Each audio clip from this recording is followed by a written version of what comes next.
Question है हमारे पास f plus 2 एक फील्ड है, फाइनाइट फील्ड, और साथ में क्या दे रखा है, कितने एलिमेंट है इसमें, 9 एलिमेंट हैं, मतलब मोड f की वैल्यू कितनी है, 9।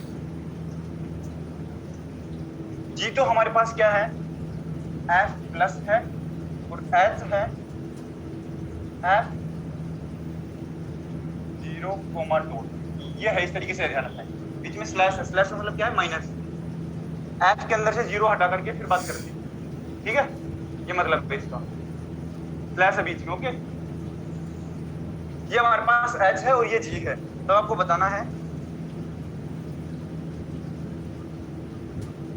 एडिटिव और मल्टीप्लिकेटिव। ये एडिटिव ग्रुप है, ये मल्टीप्लिकेटिव ग्रुप है। अब हमें बताना है कि g किसके आइसोमॉर्फिक होगा, g किसके आइसोमॉर्फिक होगा, पहले तो ये बताओ। g के अंदर नंबर ऑफ एलिमेंट्स कितने हैं, g के अंदर नंबर ऑफ एलिमेंट्स कितने हैं, f के अंदर जितने एलिमेंट उतने ही g के अंदर है क्या, तो बोलूंगा g की कार्डिनलिटी कितनी है, 9 है क्या। तो ये जिस भी ग्रुप की आइसोमॉर्फिक मिलेगा उसका ऑर्डर या उसकी कार्डिनलिटी भी हमारे पास 9 ही मिलेगी क्या। तो ये फाइनाइट ग्रुप हमेशा किसके आइसोमॉर्फिक होते हैं, खुद वाला जितना ऑर्डर है या जितनी उसमें एलिमेंट होते हैं उसके बराबर ही, तो ये भी 9 वाले के ही बराबर होगा, ठीक है। अब 9 वाले में भी केस बनता है हमारे पास, कौन कौन सा वाला बन सकता है।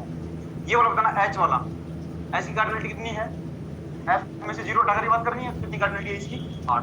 तो ये तो किसी 8 वाले के सब आइसोमॉर्फिक बनेगा, और ये 9 वाले के आइसोमॉर्फिक बनेगा, ठीक है। ऑप्शन देख लो कौन कौन से। फर्स्ट में दे रखा है कि g is isomorphic to z upon z into z upon z, बताना ये। ऑप्शन सारे ऐसे दे रखे हैं।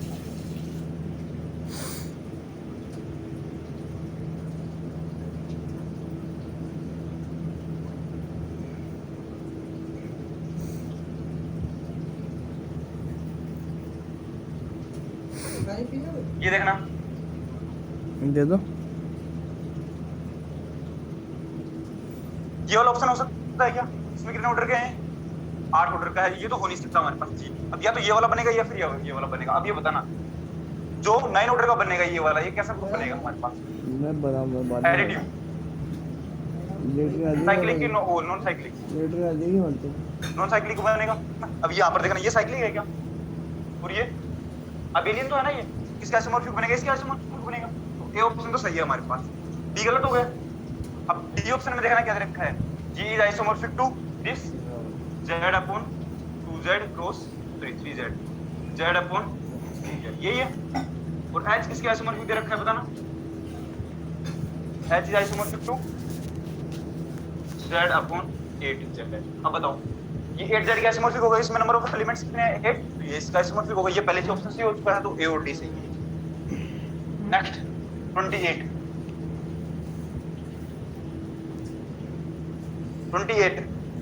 let R be the ring of all entire functions.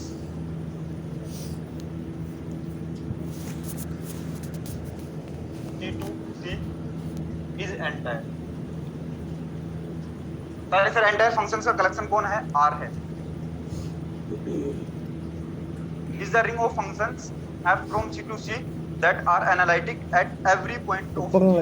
Every point of C का मतलब क्या है, पूरे पूरे कॉम्प्लेक्स प्लेन के ऊपर कैसे हैं ये, एनालिटिक है। इसका मतलब क्या है, एंटायर है। एंटायर फंक्शन रेफरेंस नहीं होती है, हर एक पॉइंट पर क्या हो, एनालिटिक हो। हर एक पॉइंट के ऊपर एनालिटिक होने का मतलब क्या है, किसी एक पॉइंट पर डिफरेंशिएबल है, उसके पूरे पूरे नेबरहुड में भी डिफरेंशिएबल हो, उसको एनालिटिक फंक्शन बोलते हैं, ठीक है। With respect to the pointwise addition and multiplication, ये कोई दिक्कत नहीं है, दो फंक्शन को कैसे मल्टीप्लिकेशन करना है, एडिशन कैसे करना है, वो हमें पता है पहले से।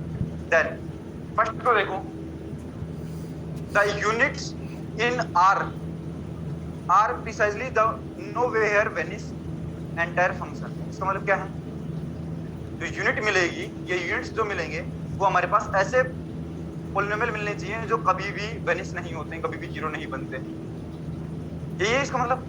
अगले लिख रखा है that is f from C to C such that f is entire and f of lambda not equal to 0। ये ऑप्शन है हमारे पास कि f of alpha not equal to 0 और all alpha belong to C के अंदर से कोई भी एलिमेंट उठाओ, उसको f के अंदर रखो, ये वैल्यू नॉन जीरो होनी चाहिए, नॉन जीरो होनी चाहिए। ये हमारे पास क्या बनेगा, ये बोल रहा है कि जो भी यूनिट्स बनेगा वो ऐसी वाली कंडीशन रखिएगा, बस ये क्या। जो भी यूनिट्स बनेगा वो ऐसी वाली कंडीशन रखेगा। ये बताना कैसा पॉलिनोमियल मिलेगा एफ ऑफ एक्स जो कभी भी जीरो ना बने। एफ ऑफ एक्स अगर हमारे पास लीनियर पॉलिनोमियल है या एक डिग्री से ज्यादा का पॉलिनोमियल है, एक या एक डिग्री से ज्यादा का पॉलिनोमियल, तो पक्का कभी ना कभी जीरो बनेगा। क्या कॉम्प्लेक्स प्लेन के अंदर कहीं ना कहीं दो जीरो रखेगा, कॉम्प्लेक्स रूट रखेगा ही रखेगा। इसका मतलब कहीं पर भी जीरो नहीं मिल रहा है, इसका मतलब क्या है, कांस्टेंट पॉलिनोमियल है। कैसा कांस्टेंट है, नॉन जीरो कांस्टेंट पॉलिनोमियल है। इसका मतलब यही है क्या कि आपके पास एक ही ऐसा फंक्शन मिल सकता है जो क्या है, नॉन जीरो है और कांस्टेंट है, मतलब a नॉट जो कि जीरो नहीं। ये रखा मोबाइल, ऐसा कोई फंक्शन मिलेगा क्या? हाँ कि ना? ठीक है, अब बताना नॉन जीरो कांस्टेंट पॉलिनोमियल मिलेगा तो हमारे पास इसके ये जो हमारे रिंग बनाई है इसके यूनिट्स कौन कौन होते हैं? यूनिट्स सर क्वेश्चन करवा रहा है, अभी तो क्वेश्चन देख रहा हूँ, क्वेश्चन करवा रहा है। इनका इनवर्स मिले, इनका तो इनवर्स अभी मिलेगा नया स्टार्ट नहीं हुआ है। का इनवर्स, इनवर्स कब नहीं मिलेगा? x आ जाता, x स्क्वायर आ जाता तो हमें दिक्कत होती कि 1/x स्क्वायर को हम कैसे बनाएंगे वापस से पॉलिनोमियल में। यही है कांस्टेंट का तो कोई दिक्कत नहीं, इनवर्स मिल जाएगा। कैसे कांस्टेंट का इनवर्स कैसे मिलेगा? एक अगर पॉलिनोमियल है f of x a no, तो मैं बोलूंगा हमें क्या लेके आना है, 1 लेके आना है। तो मैं बोलूंगा कौन सा पॉलिनोमियल मान लेता हूं, दूसरा g of x = 1/a0। a0 केवल जीरो तो है नहीं, ये हमारे पास वापस एग्जिस्ट करेगा क्या, दोनों मल्टीप्लाई करूंगा यूनिट मिलेगा क्या, यूनिटी। ठीक है, इसका मतलब ये हमारे पास सारे पॉलिनोमियल यूनिट पॉलिनोमियल है क्या, यूनिट है क्या हमारे पास, ये इस वाले फंक्शंस के कलेक्शन के यूनिट है। तो ये ऑप्शन सही है। ये बोल रहा है कि ये यूनिट जो होंगे वो सारे सारे कैसे बनेंगे, कहीं पर भी जीरो ना बनने वाले पॉलिनोमियल्स बने। ठीक है, हाँ सेकंड देखो इसका, the irreducible element of R up to multiplication by a unit linear polynomials of the form z minus alpha where alpha belongs to c, that is, अब ये कुछ समझ में नहीं आया होगा लेकिन नीचे देखो लिख रखा है, that is if f belongs to r is irreducible then f of z is equal to z minus alpha g of z for all z belongs to c where g is unit in r। क्या बोल रहा है ये, जो आप लोगों को इररेड्यूसिबल polynomial की, इररेड्यूसिबल फंक्शन की जो डेफिनेशन बताई थी मैंने, वही ये ऑप्शन बी में लिख रहा था। क्या लिख रहा है कि अगर हमारे पास f कहां से है, r के अंदर से। r क्या है, सारे के सारे एंटायर फंक्शंस का कलेक्शन है क्या, उसके अंदर से एक फंक्शन माना मैंने f फंक्शन। ठीक है, अब ये बोलना चाह रहा है कि f फंक्शन जो है वो इररेड्यूसिबल फंक्शन कब बनेगा, इज इररेड्यूसिबल, या फिर ये इररेड्यूसिबल है तो मैं बोलूंगा कि f ऑफ z को मैं कैसे लिख पाऊंगा, z minus alpha into g of z लिख पाऊंगा। ये बात सही है क्या? अगर f ऑफ z इररेड्यूसिबल पॉलिनोमियल है तो मैं ऐसे लिख सकता हूं क्या? आप बोलोगे ये तो फैक्टर बन रहा है, लिख तो सकते हो, लेकिन g ऑफ z क्या होना चाहिए, यहाँ पर यूनिट होना चाहिए क्या? अरे इररेड्यूसिबल एलिमेंट क्या बताया था मैंने, कोई भी एलिमेंट है वो टूट जाए लेकिन एक एलिमेंट क्या हो उसमें से यूनिट एलिमेंट हो, तो टूटना थोड़ी ना हुआ। अगर इनमें से भी कोई, ये तो यूनिट हो नहीं सकता। ठीक है, इसमें z आ गया ना, और जब हमारे पास पॉलिनोमियल एक डिग्री या एक डिग्री से ज्यादा होता है तो यूनिट तो बनता नहीं है, कभी इनवर्स नहीं मिलता ना उसका। तो ये क्या बनेगा, ये हमें पहले से यूनिट दे रखा है इसमें। अब बताना, एक पॉलिनोमियल को मैंने तोड़ने की कोशिश की है लेकिन उसका एक फैक्टर कैसा है, यूनिट है, तो ये टूटा माना जाएगा क्या, ये तो इररेड्यूसिबल माना जाएगा। डेफिनेशन यही थी कि पॉलिनोमियल को मैं तोड़ पाऊं लेकिन एक फैक्टर कैसा बने, यूनिट बन जाए पक्का। तो मैं बोलूंगा ये टूटा नहीं, सेम ही है। ये लिखवाया था ना मैंने इररेड्यूसिबल एलिमेंट की डेफिनेशन, तो ये जो बी ऑप्शन लिख रखा है ये पूरा पूरा क्या है, इररेड्यूसिबल एलिमेंट की डेफिनेशन ही लिख रखी है। देख लो इसको, दैट इज, ये बात पढ़ना स्टार्ट करो, f belongs to r is irreducible। ये हमारे पास f जो फंक्शन है वो इररेड्यूसिबल फंक्शन होगा तब जब z माइनस अल्फा टाइप का कोई एक फैक्टर मिले, इस z माइनस अल्फा को मैं g ऑफ z से मल्टीप्लाई करूं तो f ऑफ z मिले। तो जहां पर g ऑफ z कैसा है, यूनिट है, ऐसा लिख रखा है आगे देखो, g is a unit in r। Visual लग रही है ना आवाज, g अगर यूनिट है उसको किसी के साथ भी मल्टीप्लाई करो। अब ये पूरा पूरा जो पॉलिनोमियल बनेगा ये हमारे पास इररेड्यूसिबल पॉलिनोमियल की डेफिनेशन ही तो है। ठीक है, तो बी ऑप्शन सही है कि गलत? तुमने करे था ना, f ऑफ z को अगर हमने तोड़ भी दिया है, एक यूनिट है तो हम क्या बोलेंगे, ये तो रिकॉर्डिंग है ईयरफोन में, फिर रिकॉर्डिंग की आवाज नहीं आ रही है।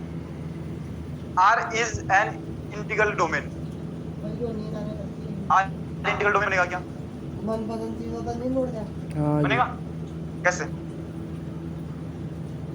आर इंटीग्रल डोमेन बनेगा कि नहीं? सही।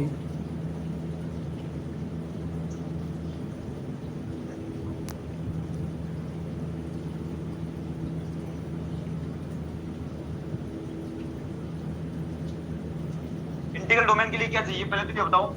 CRU चाहिए without zero divisor. Integral domain के लिए क्या चाहिए? CRU without zero divisor.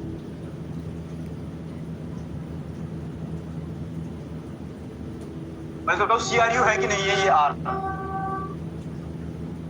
Commutative, एक फंक्शन को दूसरे फंक्शन को पहले फंक्शन से मल्टीप्लाई करो, एक ही बात आएगी।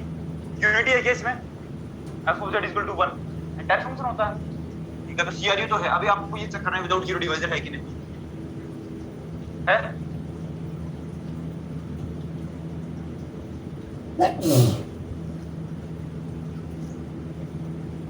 ये पॉइंट है ए पॉइंट, ये पॉइंट है बी ए पॉइंट। ये तो हमारे पास f ऑफ z मान लिया, ये हमारे पास g ऑफ z मान लिया। दोनों फंक्शन जीरो फंक्शन है क्या? दोनों को मल्टीप्लाई करूंगा तो जीरो मिलेगा क्या? देखो ए पॉइंट से पहले तक ये जीरो नहीं था, ये जीरो था, दोनों को मल्टीप्लाई करूंगा तो जीरो मिलेगा। आगे ये वाला जीरो है, ये वाला जीरो नहीं है, तो दोनों को मल्टीप्लाई करने पर जीरो मिलेगा। तो क्या एग्जांपल नहीं है? Counter example. एंटायर क्यों नहीं? एंटायर क्यों नहीं? रीजन क्षेत्र नहीं, कारण।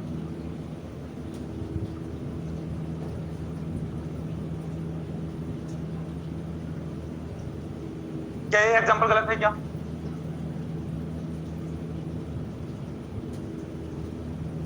पहले बताओ आप लोगों को कॉम्प्लेक्स फंक्शंस के लिए किसने ग्राफ बनाना सिखाया?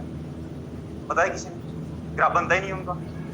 इधर एक पूरे 2D प्लेन में डोमेन लेते हैं, पूरे दूसरे 2D प्लेन में क्या लेते हैं? इमेज लेते हैं। ग्राफ तो बनता ही नहीं है। यहाँ के एलिमेंट को वहां पर मैप करवाते हैं, यही था। फिर मैंने बताया था कि बहुत सारी सीट बन जाती है, एक सीट के नीचे दूसरा सीट, ये बहुत सारे कॉम्प्लेक्स प्लेन बन जाते हैं हमारे पास। ये बनता है। पहली बात तो ऐसा फंक्शंस बनाना ऐसा पॉसिबल नहीं है, ठीक है? ये ग्राफ बनाया, ये रियल में बनाया है मैंने। तो रियल में तो हमें पता है रियल फंक्शंस जो होते हैं इसके लिए, इसके अंदर अगर हमने बहुत सारे फंक्शंस लिए हैं तो वो हमारे पास आईडी बनता है क्या? Integral domain. क्यों नहीं? क्यों बनेगा? कंटीन्यूअस फंक्शन भी ले लिए तो भी देखना, डिफरेंशियल फंक्शन ले लिए तो भी नहीं बनता है ये। क्यों? ये वाला एग्जांपल है ना, देखो f(x) है, g(x) है, दोनों को मल्टीप्लाई करूंगा, दोनों नॉन जीरो फंक्शंस है, लेकिन फिर भी उनका मल्टीप्लाई जीरो आ रहा है, तो विदाउट जीरो डिवाइजर वाला केस तो आएगा ही नहीं। समझ रहे हो ना ये बात? अब यहाँ पर ये वाला केस है नहीं, हम कॉम्प्लेक्स प्लेन में ले रहे हैं। तो कॉम्प्लेक्स के लिए ध्यान करें, एक नोट लिखवाया था कि जितने भी एंटायर फंक्शंस होते हैं उसके अंदर जीरोज कितने मिलते हैं? एंटायर फंक्शन के अंदर जीरोज कितने मिल सकते हैं? फाइनाइट मिल सकते हैं, काउंटेबल इनफाइनाइट मिल सकते हैं, अनकाउंटेबल मिल सकते हैं। अनकाउंटेबल एंटायर फंक्शन के मैंने बताया था, एंटायर फंक्शन के अंदर जीरोज का लिमिट पॉइंट कभी नहीं मिलता है। याद है कुछ? जीरोज का लिमिट पॉइंट कभी नहीं मिलता है एंटायर फंक्शन में। भूल गए? तो याद होगा ना, एंटायर फंक्शन के अंदर जीरो, एंटायर फंक्शन के अंदर कभी भी जीरोज का लिमिट पॉइंट नहीं मिलता है। अब लिमिट पॉइंट नहीं मिलता है तो मैं क्या बोलूंगा कि हमारे पास number of zeros in for a entire function कभी भी अनकाउंटेबल नहीं आते, क्योंकि अगर अनकाउंटेबल बन गए तो उनके अंदर लिमिट पॉइंट बन सकता है। ठीक है? कभी भी जीरोज एंटायर फंक्शन का नोट लिखा हुआ है आप लोगों को कॉम्प्लेक्स में जाकर के पढ़ना। कॉम्प्लेक्स में कोई भी एंटायर फंक्शन को जीरोज हैं उनकी कार्डिनलिटी अनकाउंटेबल नहीं हो सकती है। अब यहाँ पर बताना ये क्या बनाया मैंने? कार्डिनलिटी। यहाँ से यहाँ तक जीरो ही है क्या? सारे तो ये सारे जीरोज थे क्या इसकी? तो या तो ये सारे जीरोज नहीं मिलेंगे या फिर एंटायर फंक्शन नहीं बनेगा। समझ गए? देखना कितने जीरोज बनाए हैं मैंने? अनकाउंटेबल। या तो ये अनकाउंटेबल जीरोज नहीं रखेगा या फिर ये एंटायर फंक्शन नहीं बनेगा। बात समझ में आई? तो ऐसा फंक्शन बना सकता हूँ क्या मैं? नहीं बना सकता। तो मैं क्या बोलूंगा, अगर हमारे पास दो फंक्शंस को मैं मल्टीप्लाई करूंगा, दोनों फंक्शंस अगर नॉन जीरो हैं या फिर उनमें से कोई एक जीरो हो गया तो हमारे पास फंक्शन का मल्टीप्लाई जीरो मिलेगा। अगर दोनों नॉन जीरो हैं तो हमेशा नॉन जीरो मिलेगा। बात समझ में आ गई? ठीक है? तो बताओ ये विदाउट जीरो डिवाइजर वाली कंडीशन सही हो गई क्या? ये वाला एग्जांपल अगर आपके दिमाग में आ रहा है तो कैंसिल कर देना। दिमाग है क्यों कैंसिल करना है? ठीक है, तो हमारे पास विदाउट जीरो डिवाइजर वाली कंडीशन आते ही मैं क्या बोलूंगा, ये इंटीग्रल डोमेन बन गया। तो सी वाला ऑप्शन सही है, ये इंटीग्रल डोमेन बनेगा। ये डी बताओ कौन सा ऑप्शन है?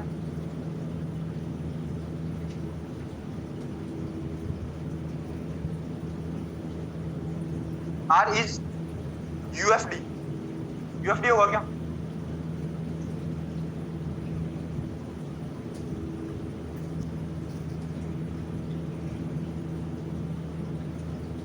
यूएफडी के लिए क्या चाहिए?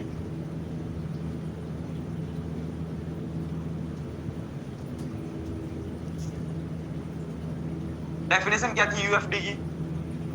कोई भी एक एलिमेंट है हमारे पास, उसको मैं कितने फाइनाइट टुकड़ों में लिख सकता हूँ, मतलब उसके कितने फैक्टर बना सकता हूँ मैं? Irreducible factor.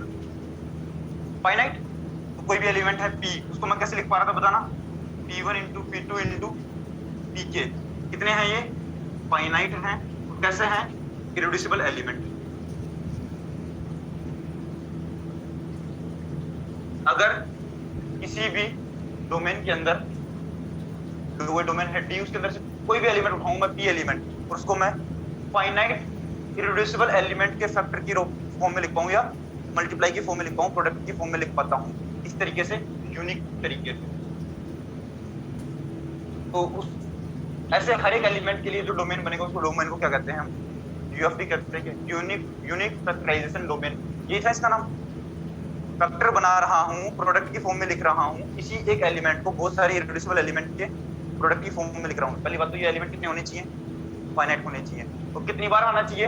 यूनिक बार आना चाहिए, अप टू कैसे आइसोमॉर्फिज्म की अप टू एसोसिएट। क्या लिखवाया था यहाँ पर? अप टू एसोसिएट लिखवाया। मतलब इसका एक अलग एलिमेंट भी बना सकते हो, लेकिन वो इसका एसोसिएट होना चाहिए। ठीक है, अप टू एसोसिएट ये क्या रहता है? यूनिक रहता है।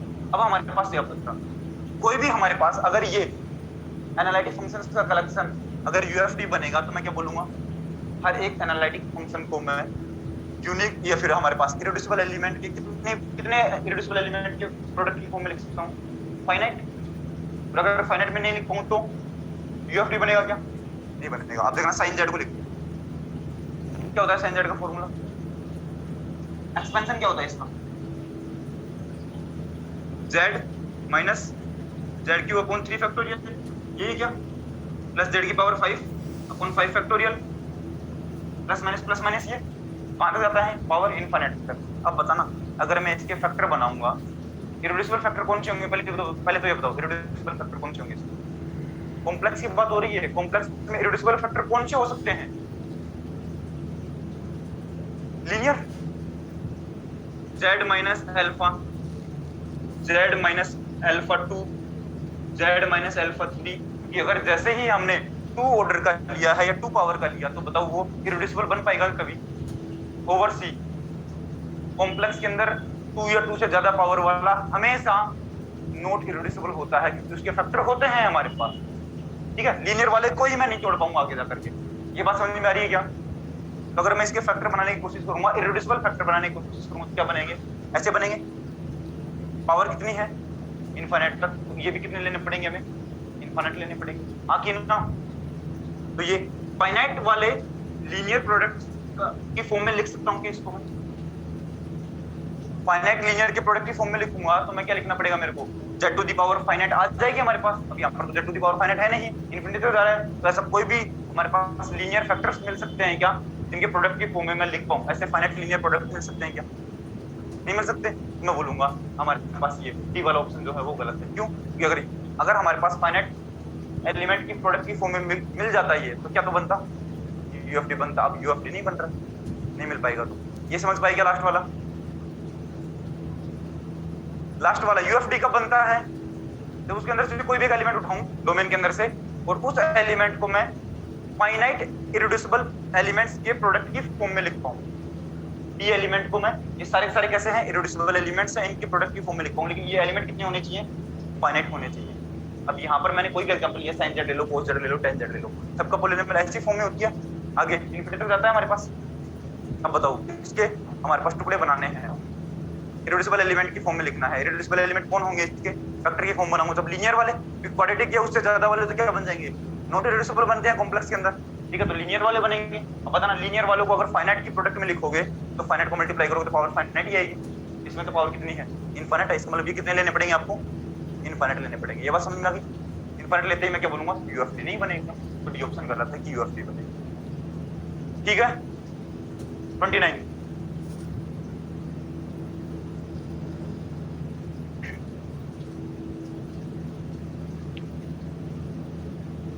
29 में ए ऑप्शन देखो,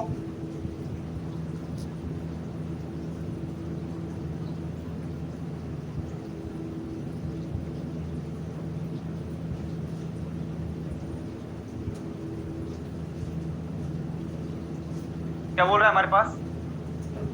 कौन सा स्टेटमेंट सही है?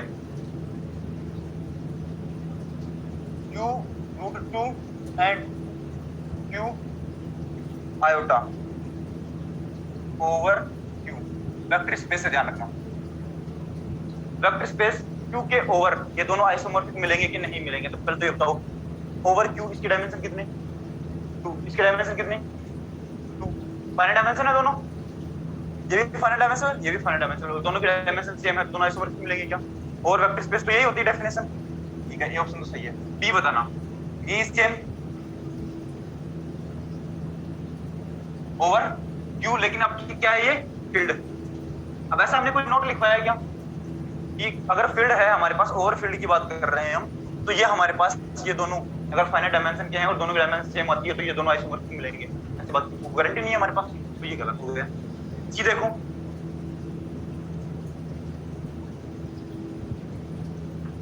ये हमारे पास है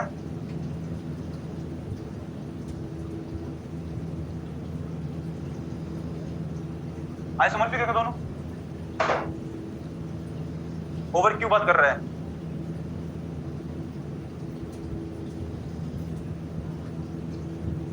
दोनों आइसोमॉर्फिक मिलेंगे कि नहीं? ऐसा हमने पहले भी पढ़ रखा है।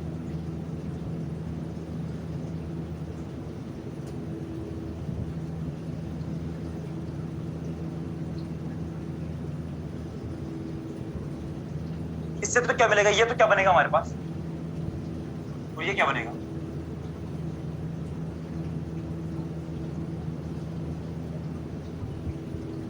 ये देखना एलिमेंट कैसे मिलेंगे ऊपर वाले में, a प्लस √2b टाइप के, ठीक है। इस टोटल के अंदर एलिमेंट कैसे होते हैं? q प्लस ये एलिमेंट होते हैं, ठीक है। अब ये a वाला एलिमेंट तो रैशनल नंबर ही है, b भी रैशनल नंबर है, तो a वाला तो वापस इसके अंदर चला जाएगा, तो उनके एलिमेंट कैसे मिलेंगे हमें? q प्लस √2 टाइप के, और यहाँ पर एलिमेंट कैसे मिलेंगे बताना? q plus a plus iota b type के, तो ये घूम करके एलिमेंट कैसे बनेंगे? q plus iota b type के एलिमेंट बनेंगे, ठीक है। अब देखना इसके एलिमेंट कैसे हैं, सिर्फ √2 का डिफरेंस है, यहाँ पर आयोटा का डिफरेंस है, ये और ये दोनों एलिमेंट सेम होंगे इसमें, नंबर ऑफ एलिमेंट्स इनफाइनाइट है दोनों में, ठीक है। इसकी डायमेंशन देखनी है हमें, ओवर क्यू इसकी डायमेंशन कितनी बनेगी? इसकी डायमेंशन कितनी बनेगी? कितने एक्स्ट्रा एलिमेंट आएंगे हमारे पास? कौन सा? ये तो पूरा पूरा। तो अब हम ये देखते हैं क्या, जैसे हमारे पास 2 डिग्री के पॉलिनोमियल्स निकालने हैं, 2 डिग्री के पॉलिनोमियल्स निकालने हैं, तो उनके तो बेसिस में कितने एलिमेंट आते हैं बताना? 2 डिग्री कौन कौन सा? 1 x और x²। अब ये बोल दे तो ये लगाने की क्या जरूरत है, ये तो पहले से आ रहे हैं। वैसे आप लोगों को एक एलिमेंट तो ये मिल रहा है, लेकिन रैशनल नंबर भी तो पूरे पूरे मिल रहे हैं ना, इसकी डायमेंशन भी 2 और इसकी डायमेंशन भी 2, तो वही वापस से फाइनाइट डायमेंशन वाला चैप्टर लगाना, आपको कॉन्सेप्ट लगाना है। ये भी क्या बनेगा? और को तो आइसोमॉर्फिक मिलेंगे क्या हमें? 3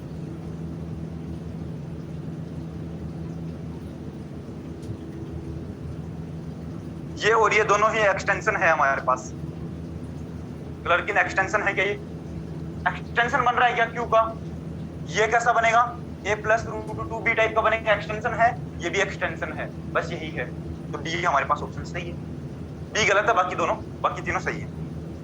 30 30 8 8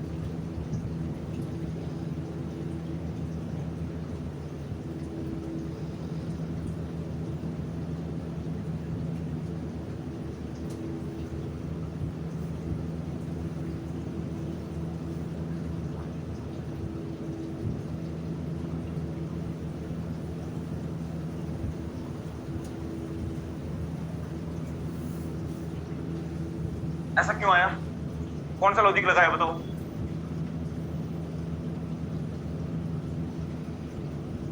चलो इसके अंदर तो आप लोगों ने बताया है 8, और अगर इसके अंदर पूछ दो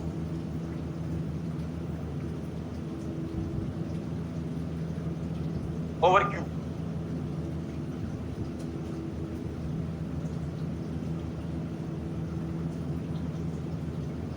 क्यू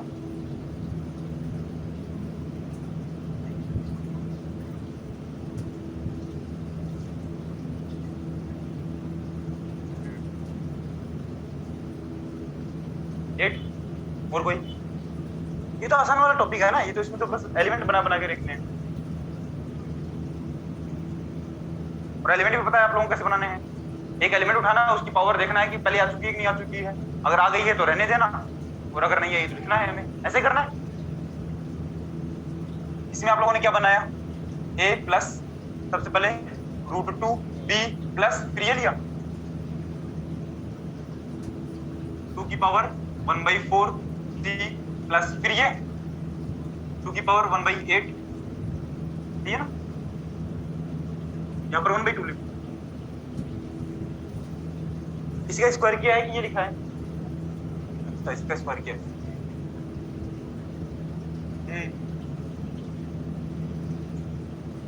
ये भी लिख लेते हैं 2 to the power 1/8 into t plus, और बताओ क्या करेंगे अब?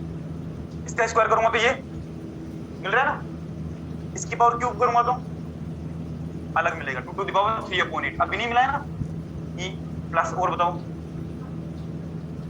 4 करने पर ये मिल जाएगा, पावर 4 करने पर 4/8, 5 करने पर 2 to the power 5/8 into e plus 2 to the power 6/8,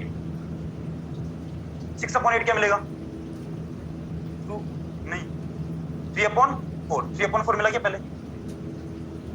3/4 कहाँ है क्या इसमें? 3/4 कहीं पर नहीं है ना, तो लिखा जाएगा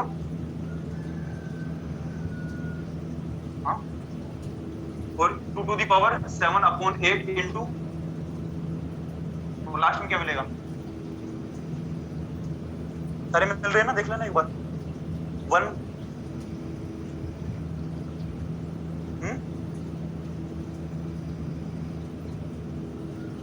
3/8, 4/8, 5/8, 6/8, 7/8, ठीक है।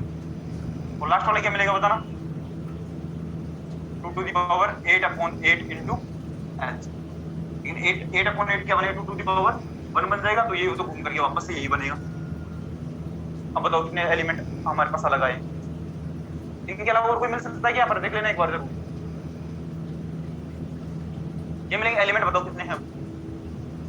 1 2 3 4 5, अरे ये रिपीट कर दिया क्या? F G H और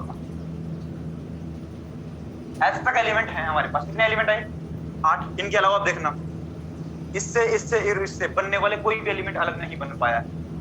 क्या कोशिश की हमने ये कोशिश की जो सबसे ज्यादा वाला था इसको पकड़ लिया और इसकी पावर बनाता गया। अब इसकी पावर से ही ये भी बन गया और ये भी बन गया। इसका मतलब ये वाले दोनों ही एलडी एलिमेंट है क्या इसके ऊपर? इसी से मिल रहे हैं ना ये दोनों, ठीक है। तो इनका कोई काम है नहीं एक्चुअल में यहाँ पर, बात समझ में आई? जैसे मैंने 2 to the power 1/8 लिख दिया, इसका और इसका काम खत्म हो गया। 2 to the power 1/8 में पहले भी ये एलिमेंट लिखे जाते और अब ये लिखे जा रहे हैं, तो भी हमारे पास कोई काम के नहीं आए हैं। समझ रहे हो ना ये बात? क्योंकि अगर ये सपोज करो आप लोग कि अगर ये दोनों नहीं दिए होते तो हम क्या लिखते? डायरेक्ट अगर ये होता q 2 to the power 1/8, समझ रहे हो? 2 to the power 1/8 का मतलब क्या है? 8/2। क्या लिखते हैं हम? ओवर a प्लस सबसे पहले एलिमेंट ये क्या लिखते हैं? 2 to the power 1/8 into b plus, फिर क्या करते हैं? इसकी पावर बढ़ाना स्टार्ट करते हैं। पहले क्या बनती? 2 to the power 2/8 into c plus 2 to the power 3/8 into d plus 2 to the power 4/8 into e plus 2 to the power 5/8 into f plus 2 to the power 6/8 into g plus 2 to the power 7/8 into h plus 2 to the power 8/8 करूंगा तो वापस से ये वाला मिल जाएगा rational number वाला पूरा। तो ये हमने लिखा, वापस से देखना ये बना है क्या? तो इन दोनों की कोई इंपॉर्टेंस है क्या? नहीं है, क्योंकि इसको जब मैंने एक्सपेंड करके लिखा तब ये दोनों पहले आ चुके इसमें। तो इनका कोई काम नहीं है।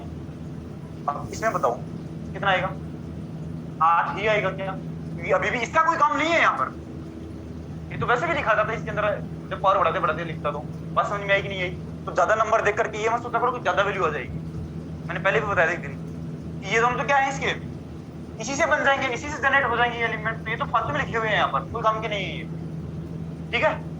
तो मेरे को पता था कि आप लोगों ने ये दिमाग लगाया हुआ कि ये यहाँ पर 2 एलिमेंट 2 की पावर 3 करूंगा तो 8 बनेंगे, ठीक है, ये दिमाग लगाना चलो,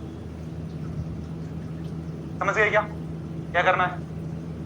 इससे आप लोगों ने वो सोचा होगा कि √2, √3 और √5 के लिए जब हम करते हैं ओवर क्यू, तो हम क्या करते हैं 2 की पावर 3 करके करते हैं, ये अलग है, देखो ना, इससे ये एलिमेंट कभी नहीं बना सकते आप, कितनी पावर बढ़ा लो, इस वाले से ये एलिमेंट कभी नहीं बना सकते, कितनी पावर बढ़ा लो। तो ये तीनों ही आपस में डिपेंड करेंगे, कभी भी किसी भी केस में नहीं करेंगे। तो इन दोनों का प्रोडक्ट भी है ना, इसका प्रोडक्ट अलग बनेगा कुछ, इन दोनों का प्रोडक्ट कुछ अलग बनेगा, इन दोनों का प्रोडक्ट कुछ अलग बनेगा, इन तीनों का प्रोडक्ट कुछ अलग बनेगा।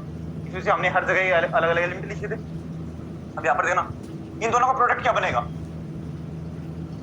2 की पावर 1/4 इंटू 2 की पावर 1/2 क्या बनेगा बताना, 2 की पावर ये दोनों पर जुड़ेंगे क्या बनेगा 3/4, ये तो हमारे पास आएगा ना बीच में 6/8, इसी से जनरेट हो रहा है, पर तुम क्यों बनाए टाइम पास, ये दोनों काम नहीं आएंगे कुछ, ये बात समझे कि नहीं समझे, समझ गए। तो अगर आपको कोई क्वेश्चन पूछे कि दिस ओवर दिस, बताओ कितना बनेगा,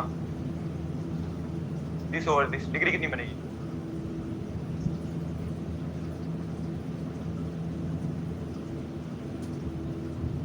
वन बनेगी क्या, कैसे फॉर्मूला, अगर ज्यादा कुछ नहीं जानते हैं, आपको ऐसे पता है ये भी 8 है ये भी 8 है, 1 बनना चाहिए, ठीक है, ज्यादा कुछ नहीं आता तो आपके बोलोगे ये ओवर क्यों निकालो, ठीक है, और फिर ये ओवर ये निकाल करके फिर ये ओवर क्यों निकालो, ठीक है, तो मैं बोलूंगा ये ओवर क्यों, तो क्या कितना बनेगा 8 बनेगा, ठीक है, और ये कितना बन रहा था 8 बनेगा, तो 8 से 8 कट गया, और ये ओवर ये क्या बचेगा, फिर 1 ही बचेगा हमारे पास, समझ रहे हो कौन सा फॉर्मूला लगाऊंगा मैं, ठीक है।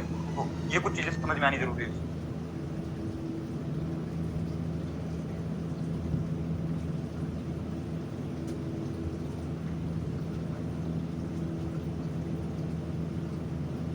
तो बताओ 30 वाला क्वेश्चन में हो गया क्या, मैंने पूरा सोल्व कर दिया। अब तो कितने कितने कौन कौन से आएंगे ओवर क्यू, तो कितना आया 8, बी ऑप्शन सही है। 31 बताओ, हो गया, डेफिनेशंस है करके तो आए हो ना,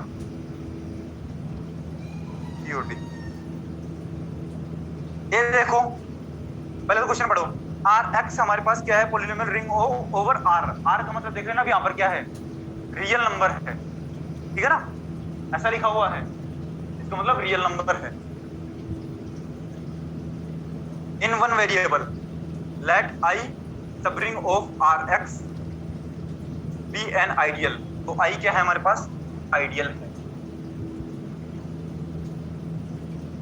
of R over X, real number वाला। Then A option, I is maximal ideal if and only if I is non-zero prime ideal, सही है क्या, कैसे,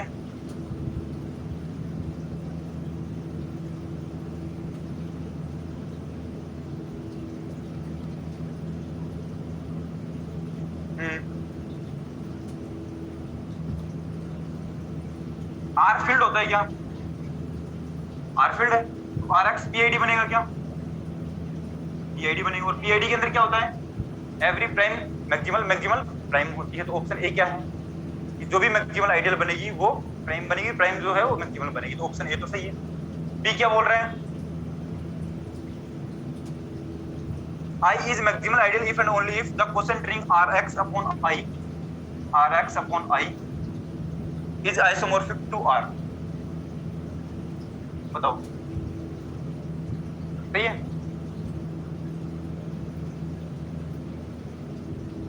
If and only if I is maximal,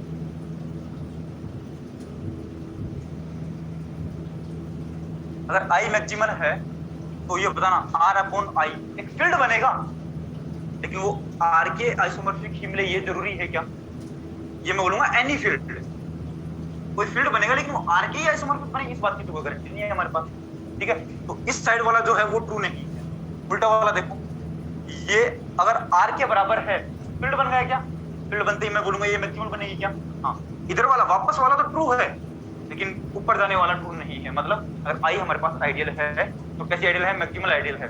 तो आर अपॉन आई क्या बनेगा? Field बनेगा। वो आर के आइसोमॉर्फिक बने, ये इस बात की गारंटी नहीं है हमारे पास। समझ गए? ठीक है, तो बी ऑप्शन गलत है। आर के आइसोमॉर्फिक रखा है, आर के बराबर आई, आर के आइसोमॉर्फिक आना जरूरी है। इफ एंड ओनली केस में यही है, यही होना चाहिए बस, इफ एंड ओनली। ठीक है, see I is maximal ideal if and only if I is equal to ये है एफ ऑफ एक्स से जनरेट होने वाले, ब्रैकेट नहीं है ये वाला, लेस देन इक्वल टू ऐसा टाइप को। ठीक है, वो टाइप करने वाले ने सोचा होगा कि ऐसा तो कुछ होता ही नहीं है, तो मास्टर का क्लिक पर आप ये कर देते।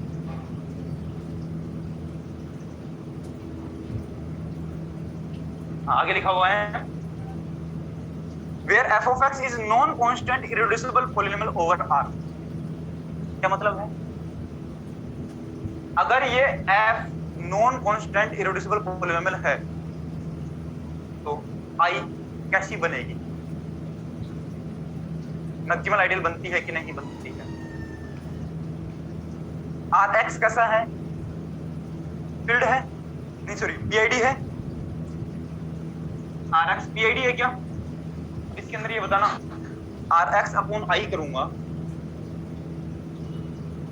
तो किसके आइसोमॉर्फिक बनेगा? फील्ड के आइसोमॉर्फिक बनेगा। ये फील्ड के आइसोमॉर्फिक बनेगा तो ये आई क्या बनेगा? मैक्सिमल बनेगा। और आई मैक्सिमल कब बनता है? मैं पता ना इफ एंड ओनली कैसे आता है, जब किसी इरेड्यूसिबल पॉलिनोमियल से जनरेट हो। और अगर ये इरेड्यूसिबल पॉलिनोमियल से जनरेट हो रही है तो क्या बनेगी? मैक्सिमल बनेगी। तो ऑप्शन सी सही है, ये तो बोल रहा है। देखना वापस पढ़ो एक बार, I is maximal ideal if and only if I generated by the f of x where f of x is non-constant irreducible polynomial। सही है क्या? सही है कि गलत? हो गया ना? ठीक है, डी बताओ। I is maximal ideal if and only if there exists a non-constant polynomial f of x belongs to I of degree less than equal to 2। वैसे इसमें कंफ्यूजन था बहुत ज्यादा डी वाले ऑप्शन में।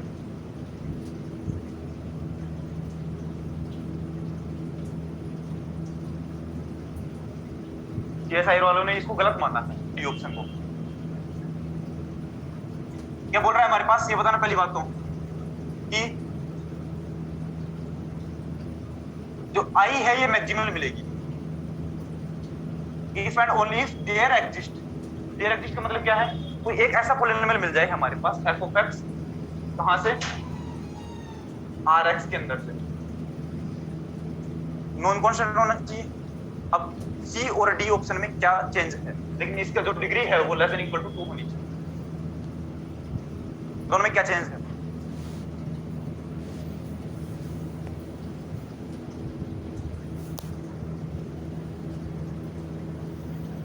सी वाले में इरेड्यूसिबल पॉलिनोमियल लिख रखा है, यहां पर नहीं लिख रखा, बस इतना चेंज है ना। ठीक है, अब इसमें देयर एग्जिस्ट लगाया। देयर एग्जिस्ट का मतलब क्या है? अपनी मर्जी से कोई भी एक उठा लो, कोई भी एक मिलना चाहिए। तो इरेड्यूसिबल तो मिल सकता है ना। ठीक है, अब ये इरेड्यूसिबल अगर मिल रहा है तो मैक्सिमम बनेगी, मैक्सिमम मिलेगा तो ऐसा इरेड्यूसिबल मिलेगा हमें। तो डी ऑप्शन सही होना चाहिए। लेकिन सीएसआर वालों ने गलत माना कि उनका एक या फिर किसी भी मास्टर का कहने का मतलब यह था कि यहाँ पर देयर एग्जिस्ट लगाने का कोई लॉजिक नहीं बनता है, इस वजह से उन्होंने इसको गलत माना। ठीक है, तो अगर सीएसआर वालों के जो दिमाग लगाया उसके हिसाब से तो ये गलत है ऑप्शन। ठीक है, लेकिन अगर हमें जितना पता है उसके हिसाब से हम देखें, जितना हमने पढ़ रखा है उसके हिसाब से देखेंगे तो हर एक मास्टर ने ये बताया कि ये सही है ये ऑप्शन। ठीक है, लेकिन सीएसआर वालों ने की में ये गलत माना था, ध्यान रखिए ये बात। समझ गए क्यों? 32 आर हमारे पास रिंग है ZX अपॉन दिस टाइप की। आई क्या है? आइडियल है, जनरेटेड बाई 2। जनरेटेड बाई 2 का मतलब क्या है? 2 से जनरेट होने वाली आइडियल है। अब कार्डिनलिटी बताना आर की क्या बनेगी? आर की कार्डिनलिटी बताओ। आर आप लोगों के सामने लिखा हुआ ये है।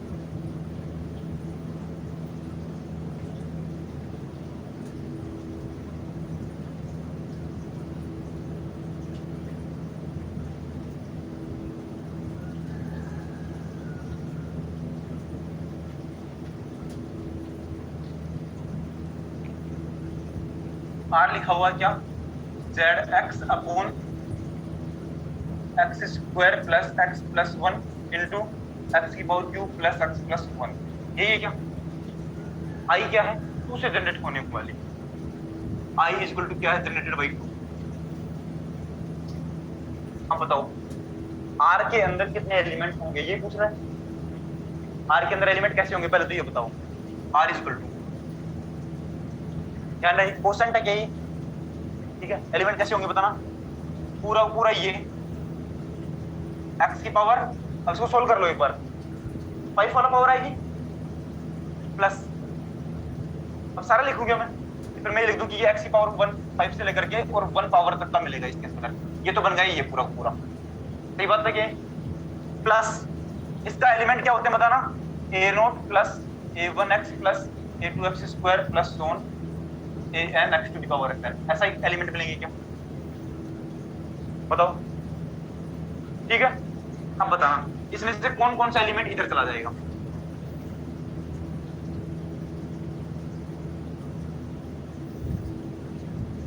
कौन कौन सा एलिमेंट इधर चला जाएगा हमारे पास,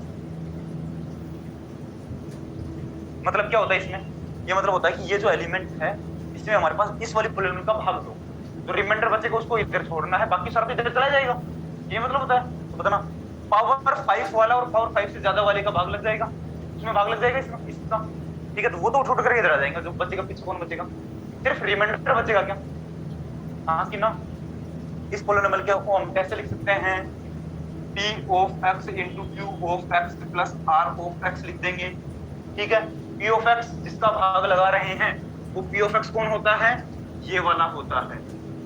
5 डिग्री वाले का भाग लगाऊंगा तो पीछे 5 डिग्री है उससे ज्यादा जो तो भाग लग पा रहा है वो तो इधर चला जाएगा, बचा कौन, r ऑफ x बचेगा। वही तो लिखते हैं ना यहाँ पर, r ऑफ x मतलब क्या, वो 5 या 5 डिग्री से कम वाले, 5 डिग्री वाले भी नहीं, 4 या 4 डिग्री से कम वाले, ये लिखा जाएगा। यहाँ पर फाइनली कौन बनेगा हमारे पास, A naught plus a1x plus a2x square plus a3x की पावर 4। यही एलिमेंट बचेंगे क्या, ये बताओ, एलिमेंट यही रहेंगे कि और कोई रहेगा, इससे ज्यादा पावर वाले तो सारे इसके अंदर चले जाएंगे, सिर्फ रिमाइंडर बचेगा ना इधर।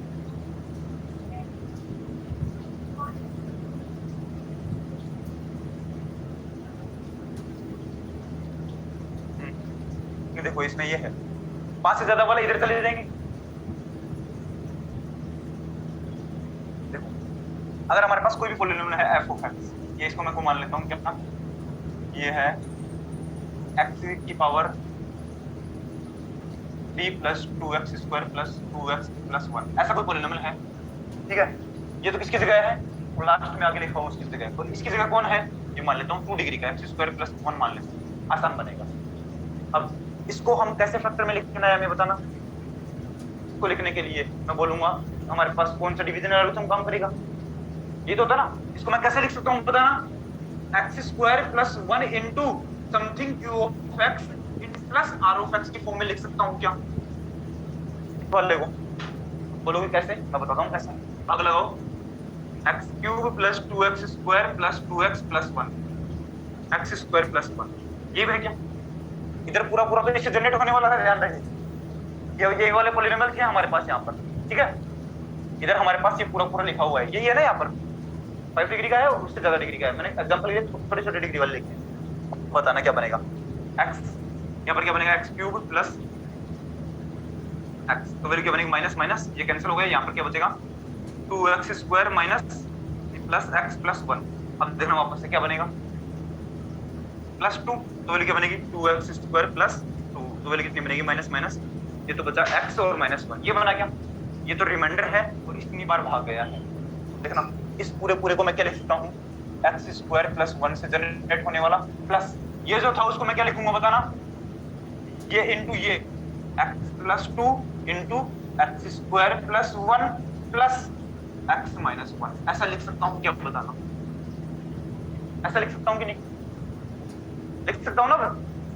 अरे सिर्फ इसी को तो टुकड़े किए हैं, ये तो पहले ये था, अभी भी ऐसा जैसा ही है। अब मैं बोलूंगा कि देखो एक्स स्क्वायर प्लस 1 वाला मिल गया ना, ये तो जनरेशन में जाएगा, हाँ कि ना। अरे इसमें क्या है, एक्स स्क्वायर प्लस वन के से जनरेट होने वाले एक्स स्क्वायर प्लस वन की power one, X square plus one की power two, X square plus one की पावर थ्री, और उनके साथ में कोफिशिएंट भी लगे रहेंगे। तो ये देखना एक्स स्क्वायर प्लस वन उसका कोफिशिएंट, ये तो उठ करके इसी में चला जाएगा। अंदर बाहर कौन बचा, सिर्फ रिमाइंडर बचा क्या, ये मैं जितनी देर से बता रहा हूँ। इसमें टुकड़े कर करके जो अंदर जाने वाला था वो अंदर चला जाएगा, बाहर कौन बचेगा, रिमाइंडर बचेगा। रिमाइंडर वाले की पावर कितनी होती है, 4 या 4 से डिग्री से कमी होगी हमारे पास। हाँ की ना, इन जनरल तो ये होगा ना। तो यहाँ पर हमारे पास ये बचा कौन, एक्स माइनस वन। तो मैं इसको क्या लिखता हूँ, X square plus one plus X minus one, ये एलिमेंट। तो यहाँ पर बताना A naught, A one, A two, A three, A four कहाँ से आते हैं, कहाँ से, जेड से।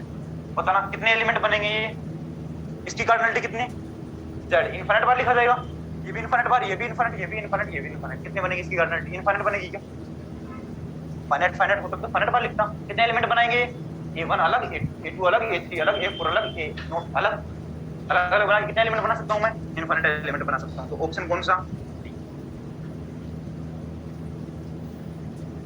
ठीक है। अब इसको, अभी इस क्वेश्चन को अगर कोई गलती से भी अगर दूसरे तरीके से सोच लेगा तो भी आंसर सही आ जाएगा, ठीक है। गलती से कैसे, कि वो अगर ये सोच ले कि हमारे पास 3 तक तो यहाँ गए, 5 तक तो यहाँ गए, बाकी सारे बच्चे हैं उधर, तो भी आंसर तो ये इन्फिनिटी इन्फिनिटी इन्फिनिटी बनेगा।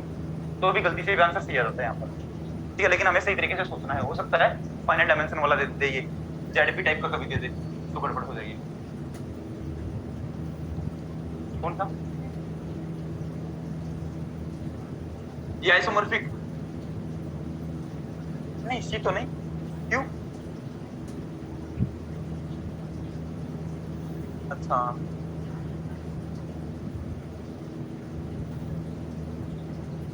अभी देखना ये पूरा पूरा पॉलिनोमियल इररेड्यूसिबल है कि नहीं है, पहले टूटा हुआ लिख रहा है। एक एक पॉलिनोमियल थोड़ी देखते हैं, पूरे को देखते हैं, ठीक है। अगर तो इसको आइसोमॉर्फिक अगर आपको लिखना भी है तो आप ये लिख सकते हैं कि Z X upon X square plus X plus one into Z X upon x cube plus X plus one. ये आप जरूर लिख सकते हैं आइसोमॉर्फिक, दोनों अलग अलग।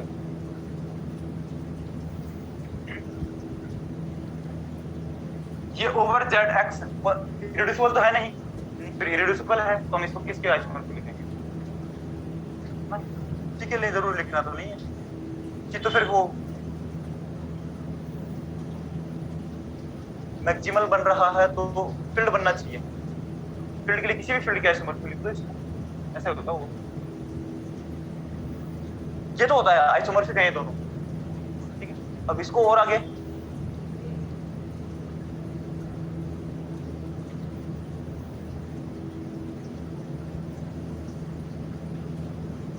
ये सोचना पड़ेगा थोड़ा, किसके आइसोमॉर्फिक और लिख सकते आगे।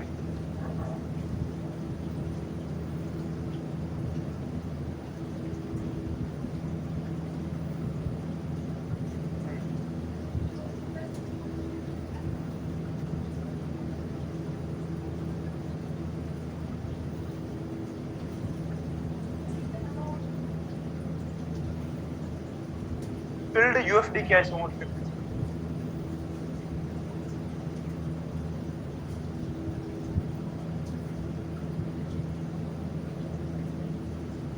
इररेड्यूसिबल एलिमेंट के प्रोडक्ट में लिखा जाना चाहिए। यूएफडी हम लगभग सारे यही पढ़ते हैं जिसमें एक्स लगा होता है आगे, और इधर कोई भी आर जेड टी टाइप के ये सारे फील्ड तो होते नहीं है, ठीक है। तो दोनों बराबर हो ये तो कंडीशन नहीं है, क्योंकि ये यूएफडी टाइप के होते हैं लेकिन फील्ड नहीं होते हैं, डिफाइंड ओनली फॉर। तो फील्ड होगा वो यूएफडी कंडीशन क्या है हमारे पास कि प्रोडक्ट में लिखा जाना चाहिए। हाँ वो तो होगा, फील्ड है वो तो यूएफडी हो सकता है, लेकिन यूएफडी वो फील्ड है ऐसा जरूरी नहीं है शायद।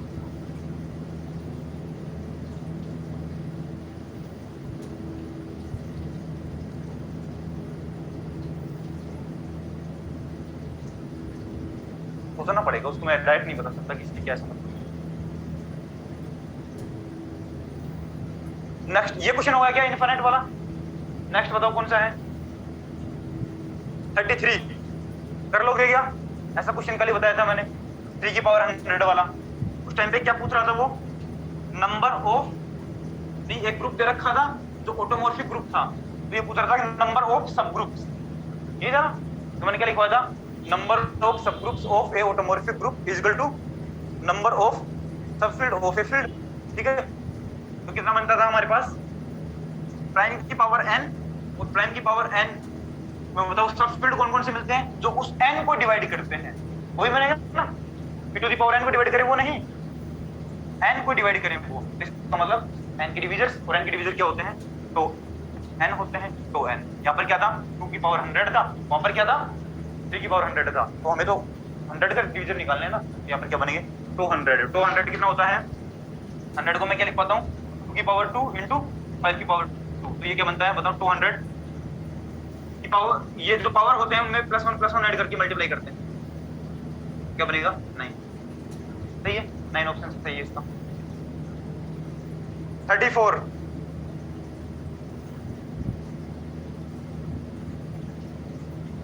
C 0,1 क्या मतलब है इसका, कंटिन्यूअस पॉलिनोमियल्स ओवर 0,1। ठीक है, 0,1 इंटरवल, क्लोज इंटरवल के अंदर कैसे है हमारे पास कंटिन्यूअस फंक्शंस का कलेक्शन है, और वो क्या बना रहा है, रिंग बना रहा है। Which of the following statement is true, C 0,1 is an integral domain, बताओ इंटीग्रल डोमेन बनेगा क्या, सेम बात वापस से रिपीट करनी पड़ रही है। फंक्शन का कलेक्शन इंटीग्रल डोमेन नहीं होता, क्यों, ऐसा फंक्शन दो मिल जाएंगे तो नॉन जीरो है लेकिन उनका मल्टीप्लाई जीरो आ रहा है, ग्राफ भी बना बना के बताया था हमेशा। इन जनरल पूछे कि कोई भी तो फंक्शन, तो ये बता देना फंक्शन है क्या, ये ए पॉइंट है, या फिर ये मान लेना ये यहां से है 0,1 है ना, इस तरीके से बन रहा है, 0 से लेकर के 1 तक के एलिमेंट है, इसमें कोई भी एलिमेंट ले लेना 1/2 के बाद ये 0 है, उससे पहले नॉन जीरो। ये तो क्या है f of x, g of x दूसरा फंक्शन लो, ये क्या है 1/2 से पहले तक तो 0, उसके बाद नॉन जीरो, ये 0 से लेकर के 1 तक की बात कर रहा है, लेकिन यहाँ पर 1/2 तक क्या है, ये 0 उसके बाद नॉन जीरो है, ये g ऑफ x है। दोनों ही फंक्शन जीरो फंक्शन है क्या, जीरो फंक्शन तो क्या होता है फॉर ऑल जीरो, x की वैल्यू कुछ रखो जीरो वैल्यू, x की वैल्यू कुछ रखो जीरो वैल्यू, ये वैसा वाला है क्या, नहीं वाला है। तो मैं बोलूंगा इन दोनों को मल्टीप्लाई करके देखो, पता नहीं क्या मिलता है मल्टीप्लाई करने का मतलब, इस एलिमेंट के लिए क्या वैल्यू आ रही है, इस एलिमेंट के लिए क्या वैल्यू आ रही है, दोनों मल्टीप्लाई होती है। यहाँ तक तो ये वाला क्या नॉन जीरो था, लेकिन ये वाला जीरो था तो जीरो बन जाएगा, उसके बाद ये वाला जीरो संभाल लेगा, ये नॉन जीरो बन जाएगा, तो फिर वापस से जीरो मल्टीप्लाई। ठीक है, दोनों दो नॉन जीरो फंक्शंस का मल्टीप्लाई जीरो आ सकता है क्या, हाँ इस तरीके से दिमाग लगाना। तो इन जनरल फंक्शंस का इंटीग्रल डोमेन बनता है क्या, नहीं बनता। कंटीन्यूअस फंक्शंस का, अगर नहीं कंटीन्यूअस फंक्शन का एग्जांपल है ये, तो जो फंक्शन लिए हैं कंटीन्यूअस है तो क्या बनेगा, डिफरेंशिएबल, दोनों फंक्शन डिफरेंशिएबल है क्या, ये डिफरेंशिएबल फंक्शन है, ये भी डिफरेंशिएबल फंक्शन है, तो ये भी नहीं बनेगा। ठीक है, अब डिफरेंशिएबल से बाद आगे थोड़ा और बढ़ते हैं, एनालिटिक का, analytic everywhere, entire function, integral domain बनेगा कि नहीं बनेगा। हम ये बोलेंगे यही फंक्शन काम में लेते हैं, लेकिन ये वाले फंक्शन वहां पे काम ही नहीं करते, क्यों, क्योंकि एंटायर फंक्शन के अंदर हमारे पास जीरो जो होते हैं उनका कलेक्शन कितना होता है, काउंटेबल होता है। ठीक है, काउंटेबल होता है, अनकाउंटेबल नहीं होता। लेकिन यहाँ पर ना जीरो कितने हैं, अनकाउंटेबल, या तो ये फंक्शन नहीं बनेगा, या फिर अगर फंक्शन बनेगा तो एंटायर फंक्शन नहीं बनेगा। ठीक है, आईडी बनेगा क्या, फर्स्ट अब देख लो वापस से, कंटीन्यूअस फंक्शन का कलेक्शन दे रखा है 0 to 1 इंटरवल के अंदर, आईडी बनेगा क्या, नहीं बनेगा। ऐसे दो फंक्शंस ये रहे, देखो एग्जांपल लिखा हुआ है, तो ये ऑप्शन गलत है। B, that of all functions vanishing at 0 is maximal ideal, सही क्या, कैसे, 0 पर वैनिश होने वाले सभी फंक्शंस का कलेक्शन क्या बनेगा, मैक्सिमल आइडियल बनेगा।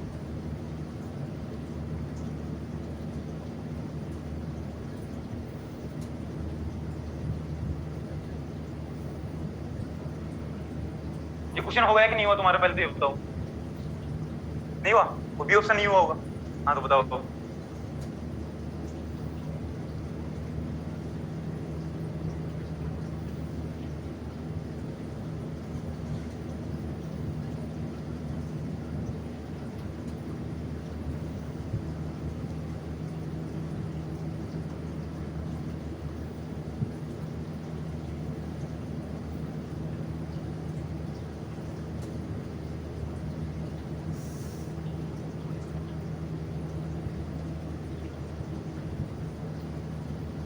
आपको ये सोचना है कि हमें c ओवर 0,1 दे रखा है फंक्शंस का कलेक्शन, और आपको ये चेक करना है वेनिशिंग मतलब कैसे फंक्शन होने चाहिए जिसमें x हो, ऐसे वाले फंक्शंस।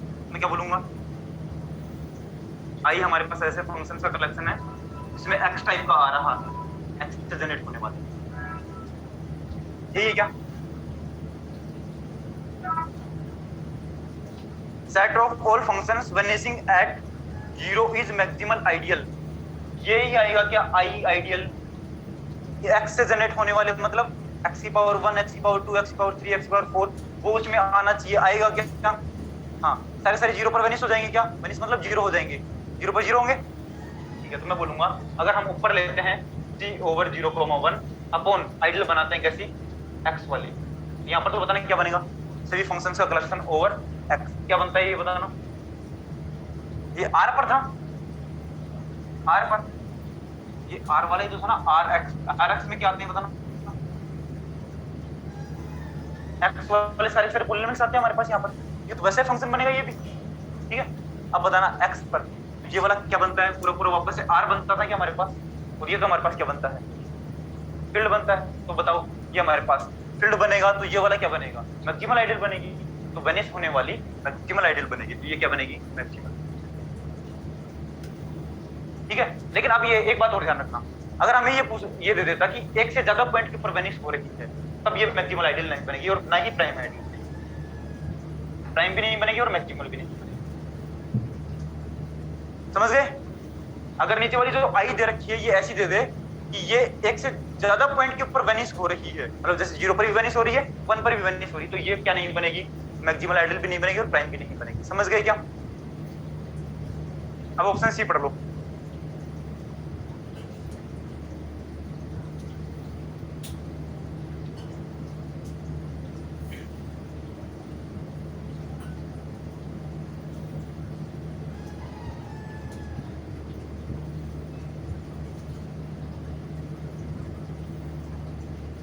देख लिया, सी ऑप्शन पढ़ो। The set of all functions vanishing at both 0 and 1 is prime ideal. मैंने क्या बताया, एक से ज्यादा एलिमेंट पर अगर वेनिश हो रही है तो क्या नहीं बनेगी, ना ही प्राइम बनेगी ना ही मैक्सिमल बनेगी, तो ये क्या नहीं है, प्राइम और मैक्सिमल नहीं है, ठीक है। ये नोट लगा के लिख लेना, भले ही काम की चीज है। एक से ज्यादा पॉइंट पर अगर वेनिश होती है तो मैक्सिमल और आइडियल दोनों ही नहीं बनती। सी ऑप्शन गलत है, डी देखो।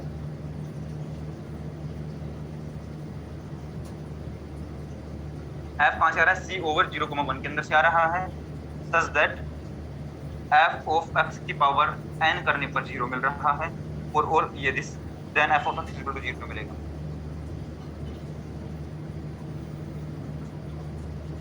ऑप्शन को समझो,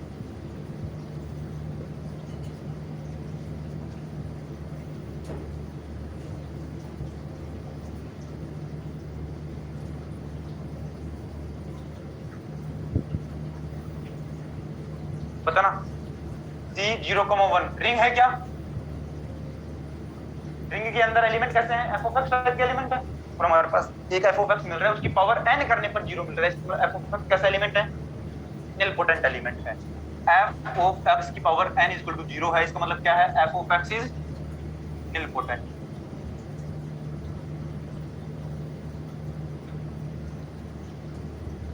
अब बताना, फंक्शंस वाले में मैंने निलपोटेंट कैसे बताया था, मैट्रिक्स वाले में निलपोटेंट कैसे बताया था।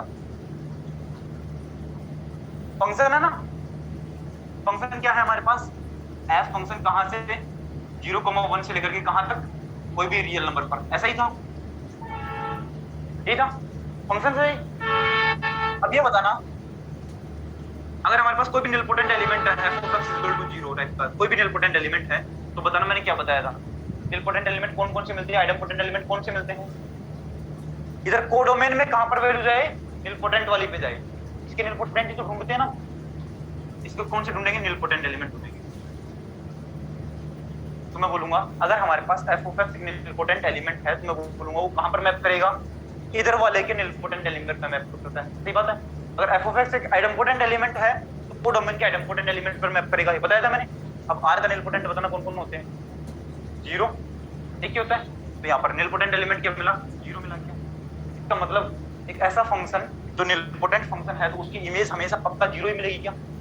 ये इसमें ऑप्शन में लिखा हुआ है कि अगर एक ऐसा एलिमेंट है हमारे पास f of x जिसकी पावर n करने पर अगर जीरो मिल रहा है हर एक x एलिमेंट के लिए, तो पक्का पक्का वो कैसा मिलेगा? f of x equal to zero ही मिलेगा। तो ऑप्शन सही है, ठीक है ना? निलपोटेंट एलिमेंट है तो वो पक्का जीरो ही मिलेगा हमारे पास। बात सही है क्या? तो डी ऑप्शन सही।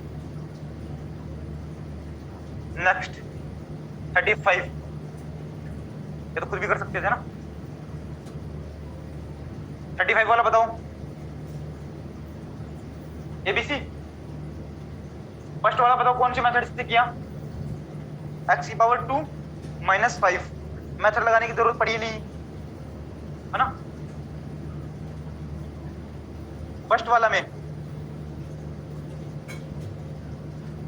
zx पर पूछ रहा है ना, क्या मिलेगा बताना?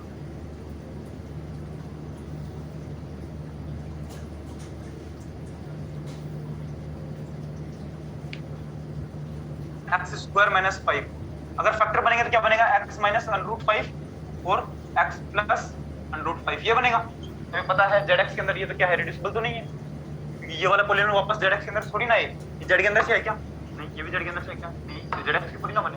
वैसे पता है हमारे पास इसका रूट बनेगा तो वो z में आएगा ही नहीं, ठीक है?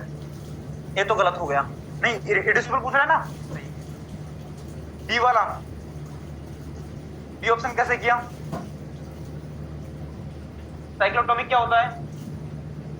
पावर p से एक कम करने पर अगर सारे पोलिनोमियल लिखूंगा तो वो क्या बनेगा? पक्का इररिड्यूसिबल बनता है ओवर z और ओवर q, ठीक है? लेकिन उसके साथ मैंने एक और बताया था, क्या कि अगर f ऑफ x अगर इररिड्यूसिबल पोलिनोमियल है तो f of a plus x भी क्या बनता है?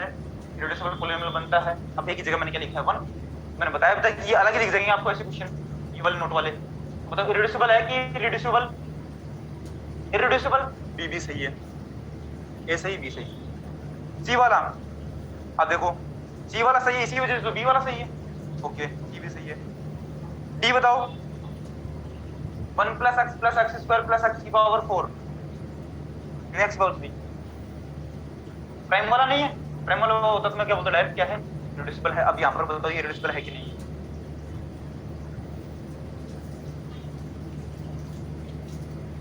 ये है हमारे पास X cube plus X square plus X plus 1, तो इसका एक फैक्टर तो क्या बनेगा? एक्स प्लस 1 बनेगा, और दूसरा भी कोई बनेगा तो बन गया ना फैक्टर। लीनियर में लिखा गया, इसका मतलब -1 पर ये क्या बनेगा? 0 बनेगा। देख लेना, -1 1 -1 1 0 बनेगा, ठीक है? फोर्थ ऑप्शन गलत है, बाकी सारे सही हैं। 36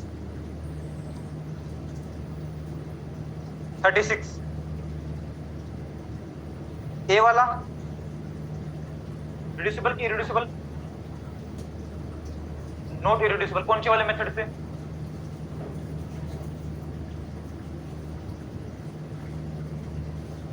कौन बता रहा है? हाँ, 5 डिग्री का पॉलिनोमियल है तो कम से कम एक रूट रियल जरूर मिलेगा क्या? है ना, आर में सीधा हो जाता है ना ऐसा। 5 डिग्री है तो कम से कम एक रूट तो एक रूट तो मिलेगा रियल नंबर, बाकी तो कॉम्प्लेक्स हो सकते हैं, तो पक्का रिड्यूसिबल है, मतलब नॉट इररिड्यूसिबल है। ये गलत हो गया। बी देखो, 3 वाला ओवर क्यू, कौन सा वाला मेथड? रूट टेस्ट लगा लो, प्लस माइनस 1 बनेगा। प्लस माइनस 1 अगर इसके अंदर रख के देखोगे तो कोई बन रहा है कि 0?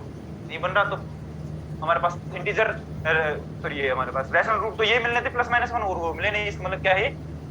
नॉट इररिड्यूसिबल है, सॉरी इररिड्यूसिबल है, ठीक है ना? 3 डिग्री का इस वजह से। नेक्स्ट सी वाला देखो,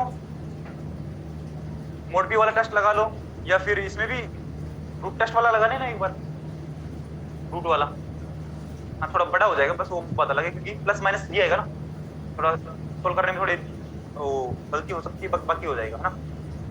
मोड पी लगा लेना, उससे भी हो जाएगा। नेक्स्ट डी वाला over z2 x square plus X plus 1 और x square plus X plus 1 दोनों मल्टीप्लाई करने पर यही मिलता है क्या? हाँ, तो ये तो हमें पहले पता है कि ये कैसा है? नॉट इररिड्यूसिबल है। तो इररिड्यूसिबल कौन कौन सा मिला? बी एंड सी, बस बी एंड सी सही है। 37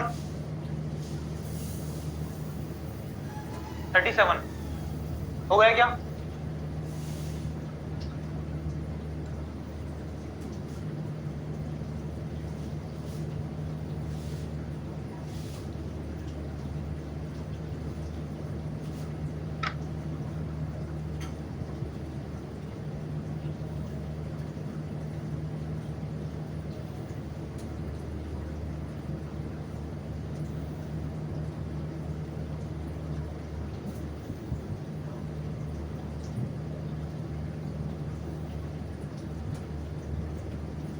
37।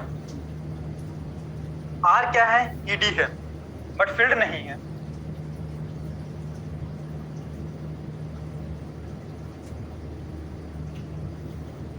आर ईडी है बट फील्ड नहीं है। बोले में आर एक्स क्या बनेगा बताना। ईडी बनेगा क्या? ईडी आर एक्स ईडी बनता है क्या? नहीं बनेगा। ए ऑप्शन गलत हो गया। बी बताओ, पहले बताओ ये अगर ईडी दे रखा है तो ये बनेगा क्या? यूएफडी बनेगा क्या?